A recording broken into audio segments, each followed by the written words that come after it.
OBC जागा झाल्यावर वाहून जातील हे सगळे. यांची जी कोल्हेकोई चालू आहे ना, हे लबाडांचं भामट्या लोकांचं हे मंडल यात्रा वगैरे. और बीपी मंडल कोण होते, त्यांचा सामाजिक न्याय म्हणजे काय. 450 संस्थांचं पद घेऊन बसलेले शरदचंद्रजी पवार मंडल आयोगाच्या नावानं काय भामटेगिरी करतायत ओबीसीच्या बाबत मध्ये. तुमच्या सातपुतेला सांगा, काय ते बजरंग सोनवणेला सांगा ना तिथं.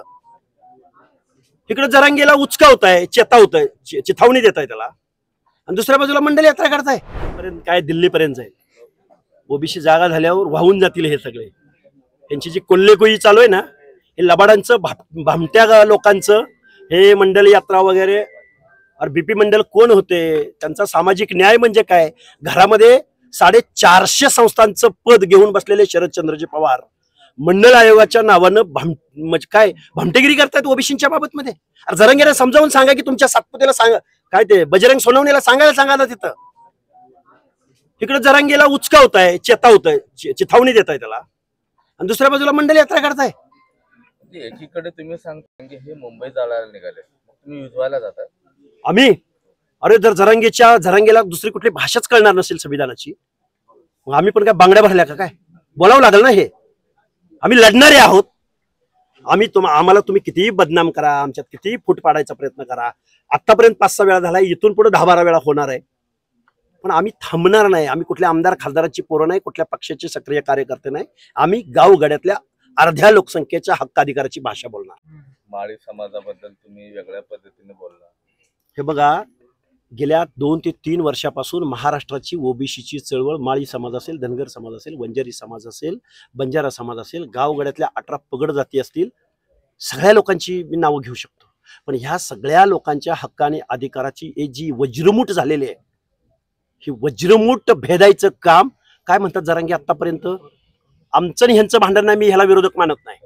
ज्यावेळी लक्ष्मण हाकेचा प्रश्न जरांगे समोर आला, त्यावेळी जरांगे म्हणाले की याला आम्ही विरोधक मानत नाही, आम्ही येवलावाल्यांना विरोध मानतो.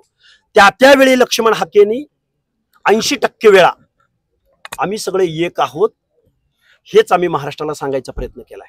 महाराष्ट्रामध्ये ओबीसीची एक भली मोठी संघर्ष यात्रा, जर इथल्या राज्यकर्त्या लोकांना झुंडीची भाषा कळत असेल तर आम्ही ती झुंडशाही दाखवण्यासाठी, म्हणजे कुणीतरी आंदोलन करते म्हणून त्याला काउंटर म्हणून आम्ही मुंबईला वगैरे जाण्याच्या आता सध्या तरी आम्ही कुठलीही घोषणा केलेली नाही, करणार नाही. पण महाराष्ट्रामध्ये ओबीसीची संघर्ष यात्रा ही पहिल्या टप्प्यामध्ये आम्ही या महाराष्ट्रामध्ये काढत आहोत, आणि त्यामध्ये सर्व 18 पगड जाती ओबीसी विजयंती बांधव सामील झालेले असतील. यात्रा आम्ही येऊ घातलेल्या. आज बीडमध्ये एक चांगली बैठक झालेली आहे. त्यानंतर आमच्या बऱ्याच अजून 1-2-3 बैठका होतील, आणि आम्ही तारीख जाहीर करू येऊ घातलेल्या 2-4 दिवसामध्येच. आणि बघा, ती यात्रा आमचे 2 पॉइंट आहेत. एक तर मा जिजाऊ या तीर्थक्षेत्रावरून सिंदखेड राजावरून निघेल, अदरवाईज माळेगावच्या खंडोबाच्या ठिकाणाहून निघेल. या बैठकीमध्ये माणसांना आपला हक्क आणि अधिकार हिरावले गेल्याची भावना जोपर्यंत या लोकांना जाणीव निर्माण होणार नाही, आमच्या ओबीसी बांधवांना नक्की काय घडायला लागलं या महाराष्ट्रात हे जोपर्यंत कळणार नाही तोपर्यंत हा माणूस पेटून उठणार नाही. पण ज्या दिवशी पेटून उठेल त्या दिवशी महाराष्ट्रात ज्यांना बॅलेटची भाषा कळते, ज्यांना झुंडीची भाषा कळते, त्यांना आम्ही त्याच पद्धतीनं या महाराष्ट्रामध्ये त्याच भाषेमध्ये हे उत्तर देऊ. तुम्ही आता 10 लाखापेक्षा मोठा आकडा आहे. तुम्ही संशोधन करावं. गावगाड्यामध्ये प्रत्येक गावामध्ये ही चर्चा आहे. एका आमदाराची 10 लाख बोली आहे. आज तर तो कोट्यापर्यंत आकडा आहे. येतील ना. अरे प्रत्येक चौकामध्ये 100 बाय 25चे फ्लेक्स, एक बॅनर, 5 नाही 10 हजाराचा एक बॅनर आहे. अरे आला कुठून पैसा? आमच्या गावगाड्यातल्या 50% लोकांनी काही टॅक्स भरला की नाही? आमच्या काही खिशातले पैसे तिथं आले की नाही? सोशल मीडियाच्या भाऊ गर्दीत विश्वासार्हतेने चकाकणारे नाव म्हणजे लेट्सअप मराठी.